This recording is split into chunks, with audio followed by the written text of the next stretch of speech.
FortisBC announced today that it's going to be adding more renewable gas to its system. And I'm going to talk to Scott Gramm, who's going to explain exactly what the company's up to. So welcome to the interview, Scott. Thank you for having me. Great to be here.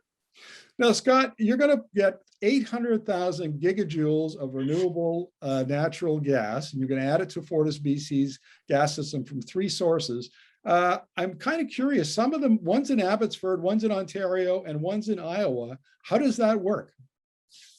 Well, it's a real standard process in the natural gas industry where we're actually injecting gas somewhere in the natural gas system and we're pulling it out somewhere else. So it's what we call a displacement model or a notional model. And it works exactly the same way as a bank account. You know, you get paid today here, wherever you're at, you take a trip, you pull a $20 bill out of the ATM. It's not the same $20 bill, but there's a series of accounting that happens in the contiguous natural gas grid, just like in the banking industry.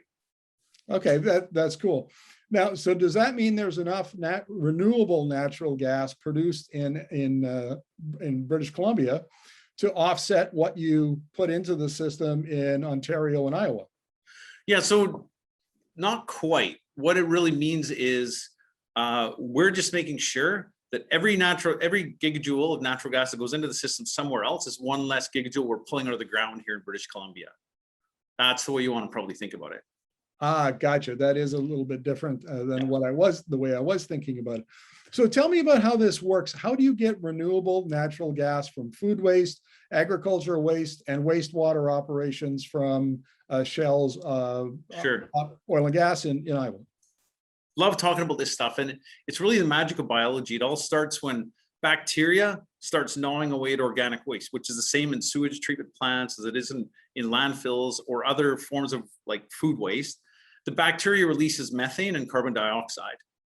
Now you can remove carbon dioxide and leave just methane. Methane is exactly what natural gas, conventional natural gas, is composed of. So it's a simple process where you're depriving this waste of oxygen. The bacteria thrive, create this gas, and we're able to take advantage of that and put it back into our system. Well, then I have a funny little story to tell you, because in 1973, when I was in grade 8 in northern Manitoba, I did a science project where I went out, it was the middle of winter, and I went around to neighbors' yards and picked up dog poop with egg tongs, brought them back to science class, put them in beakers, and captured methane. And That's exactly the same. That's exactly the same process. We're just doing it on a bigger scale with more poop. Well, I hope you had as much fun lighting it up as I did in 1973. Yeah, absolutely. And by the way, like people, they somehow have maybe trouble getting their head around it. But remember, this is pure gas. This is exactly the same as conventional natural gas. It's 100% interchangeable. Right. And so this is part of meeting Fortis's target to reduce its customers' emissions 30% by 2030. That seems like a pretty aggressive target. Absolutely.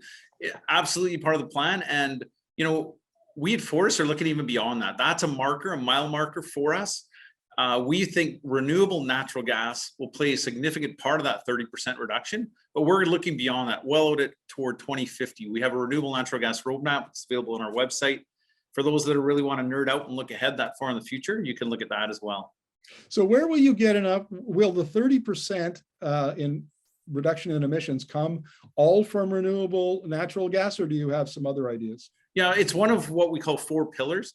The other 3 are related to managing energy efficiency, really. We call it demand side management.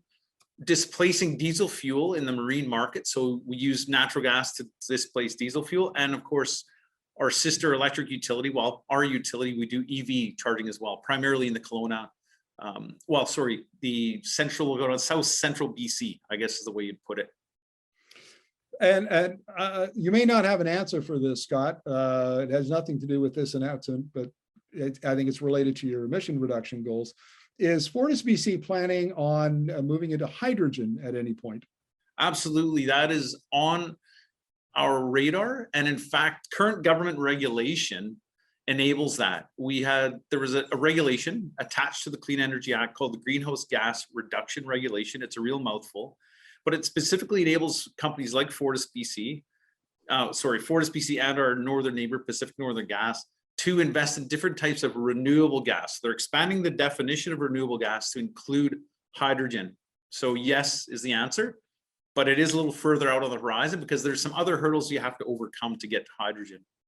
What kind of a time frame are we talking about? And will you do blue hydrogen made from natural gas and then progress to green hydrogen, or is that a little too early to tell?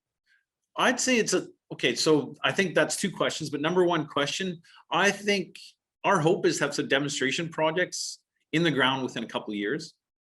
And then beyond that, any and all forms of hydrogen we're going to look at. In terms of blue hydrogen, like you said, which is hydrogen derived from methane, for your listeners, where there's a carbon capture associated with it. That happens to be one of the more cost-effective ways to produce hydrogen. So we will definitely be looking at that because, of course, we always have our customers' costs in mind when we look at these kind of initiatives. Right. Well, Scott, thank you very much for this. Good luck in meeting those emission targets, and thank you for your insights. Oh, real treat. I love talking about this stuff. Bye for now.